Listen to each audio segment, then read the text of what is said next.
Tinubu kúkú jẹ́wọ́ fáwọn ọmọ Nàìjíríà pé o kò níwèé-ẹ̀rí Pamari àti ti Girama-Atiku ló sọ bẹ́ẹ̀.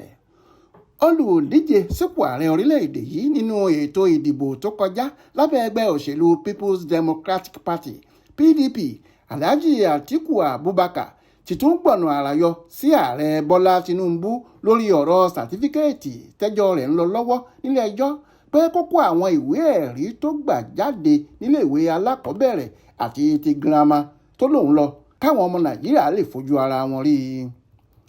Àtíkù fọ̀rọ̀ náà léde lójú òpó Twitter rẹ̀ lọ́jọ́ àìkú Sunday ọjọ́ 27 oṣù kẹjọ ọdún yìí tó sì fi kátọ́ pé Tinubu lòun lọ sí iléèwé alákọ̀ọ́bẹ̀rẹ̀ St. John's ní Arọ́lọ́yà nílùú Èkó.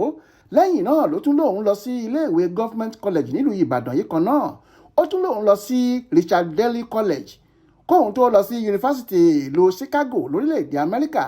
Gbogbo ìwé ẹ̀rí wọ̀nyí ló yẹ kó fi síta káwọn ọmọ Nàìjíríà fojú rí i.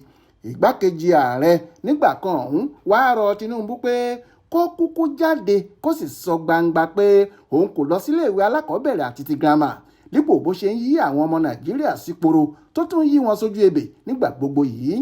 Ó jẹ́ nǹkan tí kò yí ẹnikẹ́ni.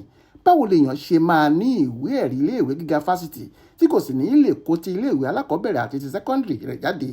Eléyìí yàtọ̀ gédégédé sí ẹjọ́ tó ń lọ lọ́wọ́ lórí ọ̀rọ̀ ìwé ẹ̀rí ti fásitì ìlú Chicago. Èyí ni pé kó jáde bọ́ síta wá ṣàlàyé ara rẹ̀ lórí àwọn ìwé ẹ̀rí iléèwé alákọ̀ọ́bẹ̀rẹ̀ rẹ̀. Ó yẹ kí àwọn ọmọ Nàìjíríà bi í léèrè bó ṣe rin ìrìn àjò rẹ̀ náà, tàbí kó kúkú bọ́ síta wá sọ pé òun kò lọ sílé ìwé wọ̀nyí rárá. Bẹ́ẹ̀ l'Àtíkù ń wí. Báyìí ni ọkùnrin náà tó pe Tinubu níjà lórí ọ̀rọ̀ ìwé ẹ̀rí tó ń jà ròyìnròyìn lọ́wọ́ báyìí nílé ẹjọ́. Ó ní gbogbo ọmọ Nàìjíríà ló fẹ́ rí ìwé ẹ̀rí ẹ̀ kó síta fún wọn. Jamiu Àbáyọ̀mí ló ṣàkójọpọ̀ ìròyìn náà fún Aláròyé online television.